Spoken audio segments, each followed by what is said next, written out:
El presente vídeo está realizado en base a la información recabada del libro Legiones de Roma, escrito por Stephen Dando Collins. Legio Decima Fritensis. Durante siglos, los historiadores creyeron que esta legión no era la célebre décima de Julio César. Sin embargo, una nueva perspectiva sugiere que, de hecho, sí lo era. Esta legión arrasó en Armenia y fue imparable en Jerusalén y Masada. Sin embargo, durante la segunda revuelta judía, la legión quedó casi destruida. La legión décima, que sirvió junto a Julio César durante la Guerra de las Galias y gran parte de la Guerra Civil de 49 al 45 a.C., fue la legión más renombrada de su época. Fundada personalmente por Julio César, la legión décima rápidamente se convirtió en su unidad predilecta. Julio César depositó toda su confianza en esa legión por su valentía. Escribió César sobre la décima en 58 a.C., solo unos meses después de iniciar su campaña en la Galia. Julio César relató que los hombres de la legión décima pidieron a sus tribunos militares que le agradecieran por su alta consideración y le aseguraran que estaban listos para entrar en batalla en cualquier momento. Durante los siguientes 14 años, la legión décima sirvió en el flanco derecho de sus líneas de batalla, una posición prestigiosa pero también peligrosa, y fue crucial para sus mayores victorias. Julio César no tenía dudas sobre la lealtad de la legión décima y les comunicó que serían su guardia personal. Esta designación dio lugar a un evento notable. Ese mismo año, en el 58 a.C., cuando César acordó negociar con el rey germano Ariovisto, y este estipuló que ambos líderes debían llevar una escolta montada a la reunión, César comenzó a desconfiar de su propia caballería aliada gala. Ordenó a sus jinetes desmontar y entregó sus caballos a los soldados de infantería de la legión décima, en cuya devoción confiaba plenamente. En respuesta a la decisión de Julio César, uno de los legionarios de la décima comentó, posiblemente con una sonrisa irónica: Julio César está superando su promesa. Dijo que la décima sería su guardia personal y ahora nos está convirtiendo en equites. El término gequites al que se refería el soldado hacía alusión a la orden ecuestre. En la actualidad, este comentario ha generado un intenso debate entre los historiadores sobre la verdadera identidad de la legión décima de César. Esto debido a que en la era imperial existían dos legiones décimas, la décima fretensis y la décima gemina. Una de ellas descendía directamente de la legión décima de Julio César. Pero, ¿cuál de ellas? El catedrático alemán de historia, Theodor Mommsen, sostuvo que la décima fretensis no podía ser la legión décima original de César, basando su afirmación en dos hipótesis aparentemente sólidas. La primera hipótesis de Mommsen se relacionaba con el título fretensis. Este término, que literalmente significa del estrecho, había desconcertado a los eruditos durante siglos. Mommsen sugirió que el título derivaba de Eufretum Siciliense, el estrecho de Sicilia, conocido hoy como el estrecho de Mesina, esa estrecha franja de agua entre la punta de la bota de Italia y la isla de Sicilia. Según Mommsen, esta legión fretensis debe haber sido una nueva creación de Octaviano, que luchó junto a él durante sus épicas batallas navales contra Sexto Pompeyo en la costa de Sicilia en el año 36 a.C. Mientras que la legión décima original sirvió bajo el mando de Marco Antonio en el este. Durante las batallas navales en Sicilia, el segundo al mando de Octaviano, Marco Agripa, embarcó a gran cantidad de hombres de las legiones de Octaviano en los barcos de su flota. Estos hombres, combatiendo como infantes de marina, ganaron las batallas de Miles y Nauloco para Octaviano. Aunque el historiador clásico Apiano menciona que una legión primera y una legión decimotercera estaban en el área en ese momento, ninguna de las legiones que Agripa utilizó para sus victorias navales está identificada en textos o inscripciones de la época clásica. Mommsen, al observar que las monedas acuñadas para la legión décima fretensis mostraban barcos de guerra, concluyó que la décima fretensis había sido una de las legiones que participó en las victorias navales de Agripa contra Sexto Pompeyo, adoptando el título de Eufretensis para conmemorar ese hecho. En general, los historiadores aceptan que la legión décima original de Julio César se unió a Marco Antonio a finales del año 44 a.C. y continuó sirviéndole hasta la batalla de Actium en 31 a.C. Así, según el argumento de Mommsen, si la décima Fretensis luchó junto a Octaviano en la costa de Sicilia en 36 a.C., no podría haber pertenecido al ejército de Marco Antonio en Actium en 31 a.C. Dado que las relaciones entre Octaviano y Marco Antonio se habían deteriorado a partir de 36 a.C. No había ni la voluntad de Octaviano de enviar tropas a Marco Antonio ni la oportunidad para la Legión Décima Fretensis de desplazarse desde Italia hasta el este para unirse a Marco Antonio. Por lo tanto, según la teoría de Mommsen, es la Legión Décima Gemina, creada por Augusto en 30 a.C. a partir de la Legión Décima de Marco Antonio, la que desciende directamente de la Legión Décima de Julio César, y no la Décima Fretensis. En apoyo a la conclusión de Mommsen, tanto él como otros historiadores han señalado la existencia de lápidas posteriores a 41 a.C. que conmemoran a hombres que sirvieron en una tal Legio Décima Equestris. La palabra de Equestris en esas inscripciones, según algunos, hace referencia al episodio de 58 a.C. en el que Julio César convirtió a hombres de su Legión Décima en jinetes de su guardia personal, los béquites de la famosa broma de los legionarios. Según el argumento de Mommsen, esto confirma que esos hombres eran veteranos de la Legión Décima original de Julio César. Además, la teoría de Mommsen se apoya en una inscripción en un altar de Roma, que data de después del siglo II, inaugurado por los centuriones y otros cargos de la Legio Décima Gemina Equestris. Según la Escuela de Mommsen, esta inscripción confirma que la Legión Décima Gemina y la Décima Equestris eran la misma. Por consiguiente, la Legión Décima Gemina era la Legión Décima de Julio César, y por tanto, la Décima Fretensis no lo era. Aunque la teoría de Mommsen parece coherente, cuando se examinan los detalles, su solidez se pone en duda. Keppie señala que la referencia en el altar a la Legio Décima Gemina Equestris la convierte en la única legión de la guerra civil a la que se le concedieron dos títulos en una inscripción. En segundo lugar, esta inscripción es la única conocida que vincula a la Décima Gemina con la Legión Décima y Equestris, una denominación por lo demás desconocida. En tercer lugar, la fecha de esta inscripción en Roma es de al menos 42 años después de la muerte de Julio César y posiblemente más tardía, lo que la sitúa muy alejada temporalmente de César. Además, el término de Equestris es problemático. Solo en la época actual se ha supuesto que se refiere a Julio César y al breve incidente asociado a los hombres de su Legión Décima montados a caballo. Ningún autor clásico, incluido el propio César, mencionó que los hombres de la Legión Décima adoptaran el título de Equestris. Además, la inscripción Udécima Gemina Equestris de Roma es pura suposición que Equestris vaga referencia a la Legión de Julio César. Keppie incluso señala que la elección de palabras en esta inscripción es extraña y podría no haber sido interpretada correctamente. ¿Por qué estaban esos legionarios en Roma para inaugurar el altar? No hay constancia de ninguna ocasión a finales del siglo I a.C. o principios del siglo I después de Cristo en la que toda la Legión Décima Gemina, que estuvo acantonada en Hispania durante todo este periodo, se encontrara en Roma. Aparte de las guerras civiles que estallaron mucho más tarde, o de la rara ocasión a principios del reinado de Tiberio en la que la Legión Novena Hispana pasó por Roma de camino hacia el sur de Italia para dirigirse a un destino especial en África, las legiones no se acercaban a Roma. De hecho, no se registra ninguna visita de la Legión Décima Gemina a Roma en ningún momento de su larga historia, ni siquiera durante las guerras civiles. La inscripción Equestris sin duda hacía referencia a hombres a caballo. Sin embargo, es posible que los soldados de la Legio Décima Gemina Equestris mencionados en la inscripción de Roma fueran un destacamento del escuadrón montado de la Décima Gemina, su Equetas Legionis, liderado por centuriones de la Legión, los cuales fueran enviados para representar a su legión en la capital durante una ceremonia especial, como la inauguración del altar de la paz o el funeral de Druso César. Por otro lado, el origen del título de la Legión Décima Fretensis plantea desafíos significativos.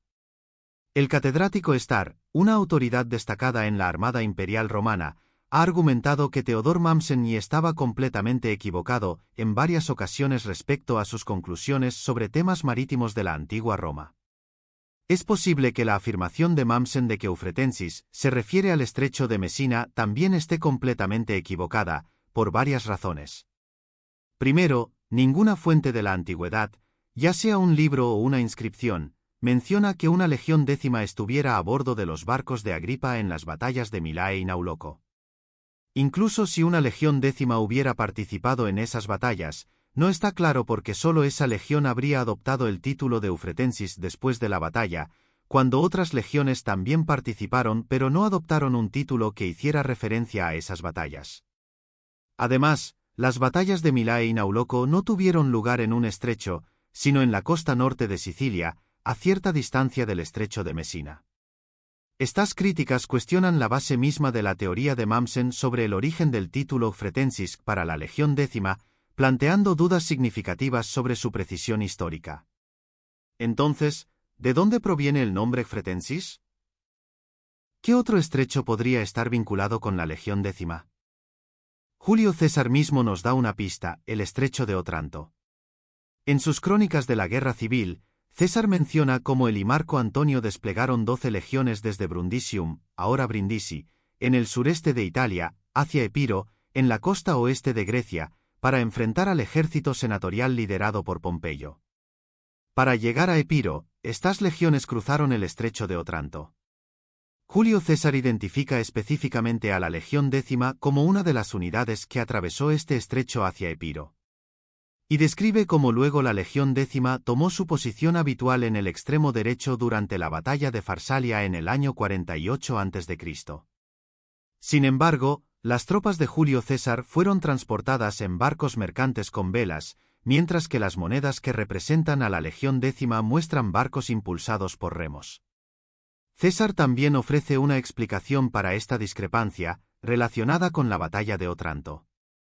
Él menciona que debido a la escasez de embarcaciones adecuadas, el 4 de enero del 48 a.C. llevó inicialmente 7 legiones a Epiro en una primera oleada. Dejando a Marco Antonio con las otras 5 legiones y la caballería en Brundisium para continuar con la campaña. Las tropas tuvieron que aguardar la vuelta de los barcos de Julio César para realizar una segunda operación de desembarco. Julio César menciona que los soldados que permanecieron con Marco Antonio eran 3 de sus veteranas legiones, que habían participado en la campaña en Hispania, junto con 2 unidades de reclutas recientes y caballería auxiliar. Es probable que Julio César decidiera llevar consigo a sus mejores legiones veteranas en el primer cruce del estrecho. Pero 2 de estas, la séptima y la novena, habían protagonizado un motín en el campamento de Marco Antonio en Plesence, en el centro de Italia, algunos meses antes, exigiendo ser licenciadas debido a su prolongado servicio. César tuvo que recurrir a la decimación de la novena legión para restaurar el orden. Mientras tanto, la 10ª legión pronto se uniría a la séptima y la novena en su insubordinación. Y es posible que Julio César las dejara, cada vez más problemáticas, en Brundisium cuando emprendió la invasión anfibia de Grecia, delegando a Marco Antonio la tarea de traerlas en la siguiente fase de la campaña. Por otra parte, Apiano hace un comentario acerca de la 10ª legión en el año 43 a.C., indicando que ésta había sido liderada anteriormente por Marco Antonio. No existen registros anteriores a esta fecha en los cuales Marco Antonio haya comandado la 10ª legión, sugiriendo que probablemente fue una de las 3 legiones veteranas bajo su mando en Brundisium entre los años 49 y 48 a.C. Para impedir que Marco Antonio pudiera transportar el resto de las tropas de Julio César a través del estrecho, el almirante senador Lucio Libo partió desde la costa occidental de Grecia con una flota compuesta por 50 barcos de guerra cargados con infantes de marina, tropas de infantería y arqueros. Navegó hacia Brundisium y desembarcó en una isla frente al puerto, en el estrecho de Otranto. Las fuerzas de Libo lograron hacer retroceder a las tropas de César que defendían la isla, capturando varios barcos de transporte de Marco Antonio y sembrando el pánico entre sus filas. A partir de entonces, ningún barco mercante se atrevió a salir del puerto de Brundisium. Al ver bloqueada la ruta marítima, Marco Antonio decidió recuperar la isla y reabrir el estrecho para poder enviar refuerzos urgentemente a Julio César, quien le instaba cada vez más en sus cartas a cruzar el estrecho sin demora con el resto de las tropas. Para llevar a cabo este objetivo, Marco Antonio preparó 60 botes equipados con cubiertas y pantallas protectoras de mimbre, embarcando en ellos a legionarios seleccionados. Además, disponía de 2 barcos de guerra a remo, trirremes que había mandado construir en Brundisium, y ordenó a soldados de una o más de sus veteranas legiones que se unieran a la expedición. De este modo, Marco Antonio estaba listo para lanzar un ataque contra las fuerzas de Libo y recuperar el control del estrecho. Los dos trirremes de Marco Antonio zarparon del puerto y se adentraron lentamente en el estrecho, simulando que sus recién reclutados remeros estaban practicando. Mientras tanto, los legionarios veteranos a bordo permanecieron ocultos.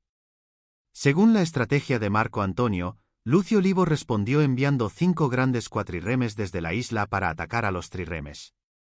Como relata César, cuando se aproximaron a nuestros barcos, los veteranos de Marco Antonio salieron de su escondite y comenzaron a retirarse hacia el puerto. Cuando los 5 barcos de guerra de Libo se acercaron a los trirremes de Marco Antonio, este dio la señal esperada y 60 botes más pequeños aparecieron remando desde todas las direcciones. Las tropas veteranas a bordo de los trirremes emergieron y lanzaron sus jabalinas hacia los barcos enemigos cercanos, mientras que los 60 botes más pequeños rodearon a los cuatrirremes grandes como abejas furiosas. Los soldados veteranos de Marco Antonio abordaron el cuatrirreme más cercano y lo capturaron junto con sus remeros e infantes de marina. Los demás cuatrirremes huyeron rápidamente. Esta acción fue descrita por Julio César como una vergonzosa derrota para las fuerzas senatoriales de Libo. Después de esta derrota, Libo abandonó la isla y levantó el bloqueo de Brundisium, retirándose hacia Grecia. Gracias a la habilidad militar de las veteranas legiones cesarianas que permanecían con Marco Antonio, el estrecho de Otranto volvió a abrirse, permitiendo a Marco Antonio transportar las 5 legiones y la caballería de César hacia Grecia a través de esas aguas cruciales. Sin estos refuerzos, Julio César podría haber enfrentado un desastre. En cuanto a la pregunta sobre si los soldados de la Legión Décima estuvieron en la primera línea de esta acción naval, es plausible que hayan jugado un papel crucial. Es probable que hombres de la veterana Legión Décima hayan tripulado los 2 trirremes y liderado el camino hacia la victoria ese día, así como también hayan estado a cargo de los 60 botes. Esta acción naval en un estrecho proporciona una sólida razón para que la Legión Décima de César fuera honrada con el título de Eufretensis, significando su destacado papel en operaciones navales cruciales, a diferencia de la situación en el estrecho de Mesina. Siguiendo esta hipótesis convincente, la posterior Legión Décima Fretensis era sin duda la Legión Décima original de Julio César, mientras que la Legión Décima Gemina no lo era. Es altamente probable que César reclutara la Legión Décima en Hispania Ulterior durante su gobierno en esa provincia. Tradicionalmente, las legiones numeradas del 5 al 10 estaban estacionadas en Hispania, un territorio romano desde la expulsión de los cartagineses en el 206 a.C. Los pretores romanos gobernaron la Bética desde el 191 a.C., y sabemos con certeza que el reclutamiento de legionarios en Hispania se llevaba a cabo ya en el 50 a.C., posiblemente antes. Bajo el control de Pompeyo, había 6 legiones permanentemente estacionadas en Hispania mientras Julio César estaba en campaña en la Galia. Plutarco menciona que cuando Julio César llegó a Córdoba en el 61 a.C., reunió 10 nuevas cohortes de infantería además de las 20 que ya estaban acantonadas allí antes. Estas 10 cohortes de infantería eventualmente formaron la nueva Legión Décima. Además, Apiano indica específicamente sobre la Legión Décima en el 43 a.C. que anteriormente había sido reclutada entre no italianos. Por lo tanto, esta Legión Décima, reclutada en Hispania, que sirvió bajo el mando de Julio César y adoptó el título de Eufretensis después de la batalla del estrecho de Otranto, fue heredada por Octaviano. Tras la muerte de Marco Antonio en el 30 a.C., Octaviano acantonó la unidad por un tiempo en Macedonia. 2 décadas más tarde, la Legión Décima Fretensis fue trasladada hacia el este, donde en el 4 a.C., tras la muerte de Herodes el Grande, rey de Judea, judíos rebeldes la sitiaron y la confinaron en Jerusalén. La legión tuvo que ser rescatada por una fuerza romana liderada hacia el sur por el gobernador de Siria, Quintilio Varo, quien más tarde se haría conocido por el desastre de Teutoburgo. Cuando Julio César Germánico asumió como comandante en jefe del este a fines del año 17 después de Cristo, la Legión Décima Fretensis estaba estacionada en Ciro, Siria, cerca de Antioquía. Participó en ambas campañas armenias bajo Corbulón y, en el 62 después de Cristo, en una batalla en el Éufrates, ayudó a frustrar un intento parto de invadir Siria, aunque sus legionarios, entonces indisciplinados, fueron endurecidos por varios años de entrenamiento intensivo bajo Corbulón. 4 cohortes de la legión contribuyeron a la contraofensiva fallida de Galo en el 66 después de Cristo contra los rebeldes judíos en Judea. Posteriormente, toda la legión participó en las operaciones en Judea dirigidas por Vespasiano al año siguiente, avanzando por el curso del río Jordán y capturando Jericó. En el 70 después de Cristo, la legión Décima Fretensis fue una de las 4 legiones que sitiaron y tomaron Jerusalén. Después de estos eventos, Tito acantonó a la legión Décima Fretensis en Jerusalén, convirtiéndola en la legión muy residente de Judea, donde los legionarios construyeron su propia base entre los escombros dejados por las campañas militares. Entre los años 71 y 73 después de Cristo, la Décima Fretensis logró vencer los últimos focos de resistencia judía al sur de Jerusalén, capturando las fortalezas de Macaero y Masada. Durante las primeras etapas de la segunda revuelta judía de 132 al 135 después de Cristo, la legión Décima Fretensis sufrió un alto número de bajas, y parece que las cohortes estacionadas en Jerusalén fueron completamente aniquiladas. En respuesta, el emperador Adriano se vio obligado a transferir contingentes de marineros egipcios de la flota de Misino a la legión Décima, otorgándoles la ciudadanía romana para reforzar rápidamente sus filas. La concesión de la ciudadanía y la transferencia de marineros a una legión fue un acto extraordinario, y los diplomas de licencia de estos marineros destacaron que habían sido dados de baja por la amabilidad del divino Adriano. Algunos historiadores especularon que la Décima Fretensis adoptó el jabalí como emblema después de la primera revuelta judía, debido a que Adriano instaló la imagen de un cerdo en Jerusalén, donde estaba acuartelada la legión. Sin embargo, Eusebio, obispo de Cesarea en la época de Constantino el Grande, señaló que Adriano había colocado un ídolo de mármol de un cerdo doméstico, no un jabalí, sobre la puerta de Belén en Jerusalén, como un símbolo de la sumisión de los judíos al dominio romano. Esta acción fue vista como un doble insulto, dado que la fe judía prohíbe tanto el consumo de carne de cerdo como la exhibición de ídolos en Jerusalén, su ciudad sagrada. Por lo tanto, algunas monedas emitidas por la Décima Fretensis muestran la imagen de un cerdo, no del jabalí utilizado por otras legiones como su emblema. Esta representación alude más a Jerusalén que a la legión acuartelada allí. Posteriormente, cuando la Décima Fretensis fue transferida a Arabia, el simbolismo del cerdo no continuó asociado con la legión. Aunque la legión permaneció en Jerusalén hasta el año 230 después de Cristo, más tarde en ese mismo siglo fue trasladada a la remota ciudad del Mar Rojo, a Ela, actual Elat en Israel, bajo el control del Dux de Palestina en el siglo IV. Este fue el último registro conocido de la legión según la Nautische Dignitatum. La Décima Fretensis, la legión más célebre de Julio César, que aparentemente nunca recibió oficialmente el título de Eufretensis, demostró ser un contingente sólido y confiable a lo largo de su historia, alcanzando una considerable gloria militar.